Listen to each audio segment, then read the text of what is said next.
Welcome back to the Boondock Puffins channel. So, we have just left Normandy, say goodbye to the family, and we are officially solo now and are heading down south from Normandy towards La Rochelle and then on to Biarritz in this section of the trip.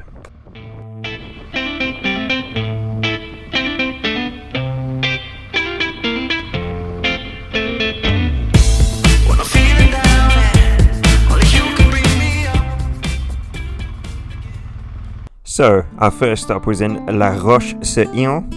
This was a little town that was built by Napoleon in the 1800s, and it has an amazing, wacky mechanical animals in the pond in the main square called Place Napoleon, and they have levers that you can move to control them. Very steampunky. Never really sure what that term means, but this is what comes to mind. After grabbing some much needed coffee and checking out this cool street art painting stuff, we were back on the road again.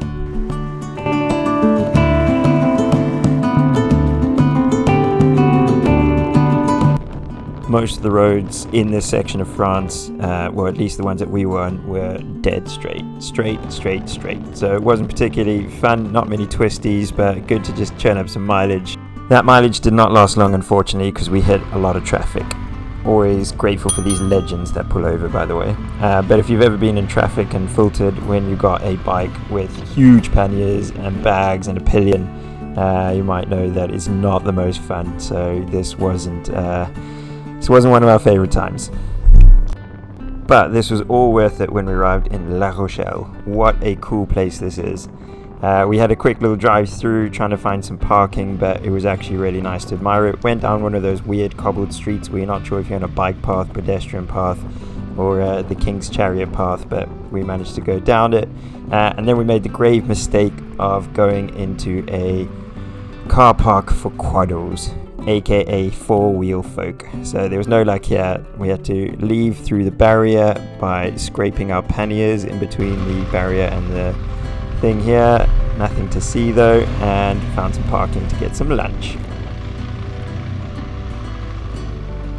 We found a place against a cathedral or church of some sort to eat our highbrow cuisine of boiled eggs. The tourists all gave us weird looks, but the French people who walked past all just smiled and said bon appétit, so that was nice.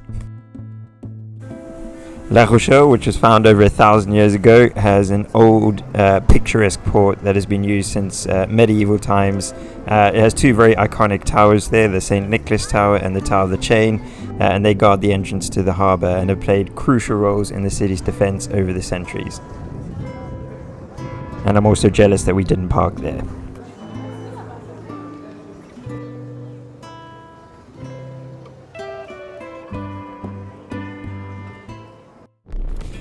After La Rochelle, we were back on the road and heading south again, ready to get to our first campsite in the small town of Bordeaux.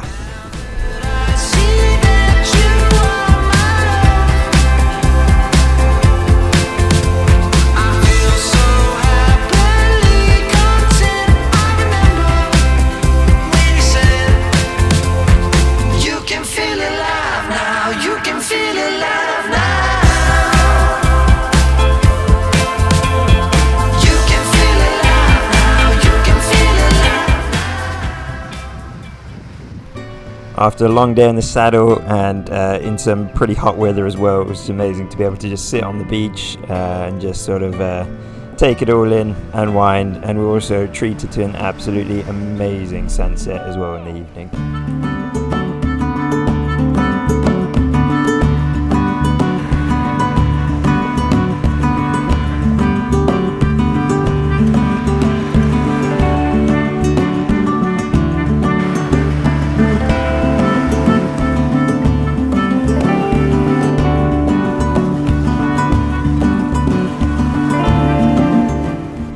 In the morning, it was making the breakfast of champions for the road, which was boiled eggs and horseradish, the very famous combination of foods. Then it was back on the road, heading down south along the west coast towards Biarritz. clearly the Romans still had an influence in the road building here, because we went around very few corners, very straight roads, but interesting scenery nonetheless.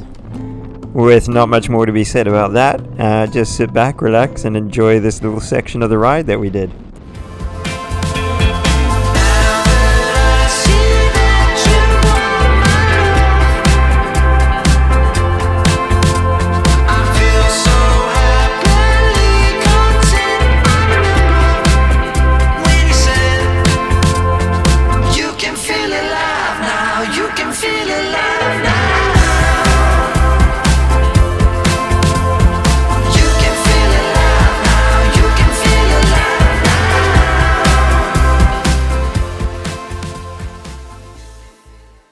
This is take 3. It's too hot for Tom to make sense, but where are we, Tom? We're in a French patisserie that used to be a petrol station. I just said police station.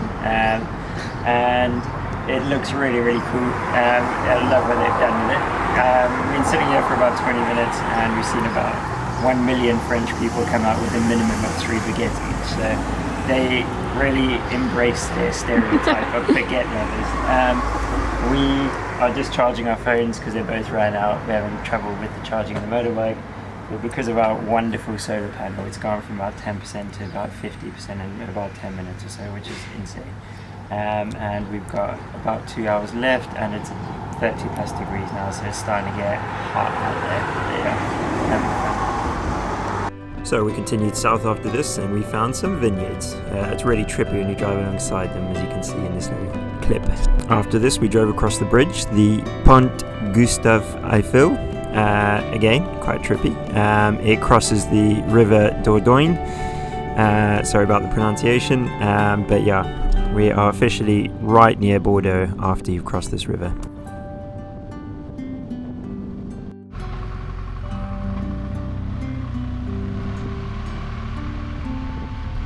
So we arrived in Bordeaux, and as lovely as it was to drive through these back streets, it was in the mid to high 30s on the temperature, and we got stuck at every single red light, as you can see in this clip. And for those of you who have motorbiked in hot weather, when you're just sitting there in full gear, just idling, just sort of slow roasting, it's never much fun. So as much as Bordeaux was beautiful to see, we were just roasting and just couldn't wait to get to the other side and get some shade.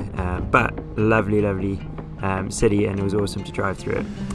Obviously, for those who don't know, but Bordeaux is very famous for its wine making. Okay, Thomas, update us on our situation.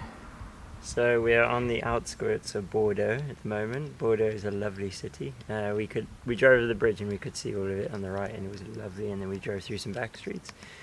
The temperature clock did turn over to 34.5 degrees while we were sitting waiting at a red light, so it's just so warm. So we're just stopping to literally just strip and cool down, get our course down, and then we're going to a campsite which is forecast to be about 35 degrees, and annoyingly it's inland, but all of the campsites in the coast are these 5-star resorts that are not very nice, so we just want something relaxed. We just pour water at ourselves, I think. Yeah. So we actually carried on driving south. We got to the campsite. I want to say thankfully it was fully booked because it was 42 degrees by the time we got there. So we decided that, we looked around everywhere, we couldn't find any spots, and actually we decided there was a little hotel B&B in the nearest town that promised a fan, so we decided to go there.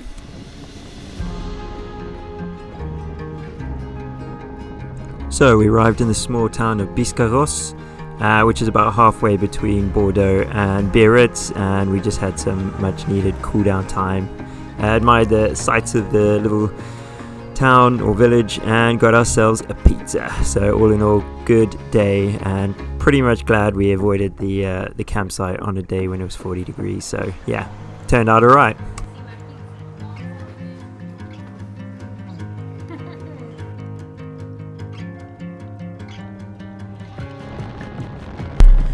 The next day we headed further south towards Biarritz. after what felt like weeks of just not taking a single bloody corner with lots of these straight roads, except for going through towns like this, but most of the time you're on these long straight roads. We finally hit some bends and some corners just before Biarritz, and that was just so much fun after so long of not turning a corner. So this was one of the highlights, was hitting this first bend here and just kind of starting to have some twisties and actually feel like we're on a proper motorbike road trip.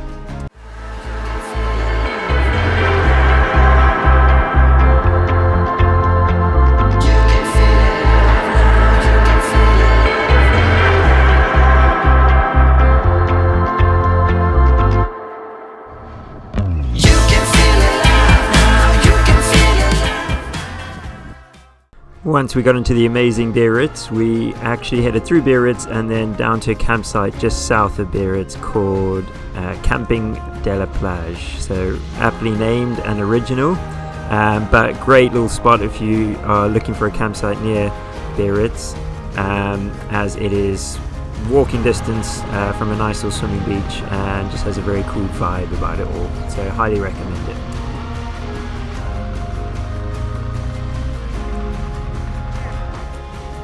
Whilst we were waiting for our campsite to free up, we had some lunch, which was more boiled eggs and maybe some peppers if we're feeling exotic, and then we headed to the beach, which is just across the road. Had some small-ish waves, but still very exciting, and got to body surf some of these monsters, as you can see here. Then it was back to the campsite, recharge some of the batteries, cook up some food for dinner, and then heading across again for an amazing sunset. So yeah, take in the scenes and enjoy what was an awesome evening.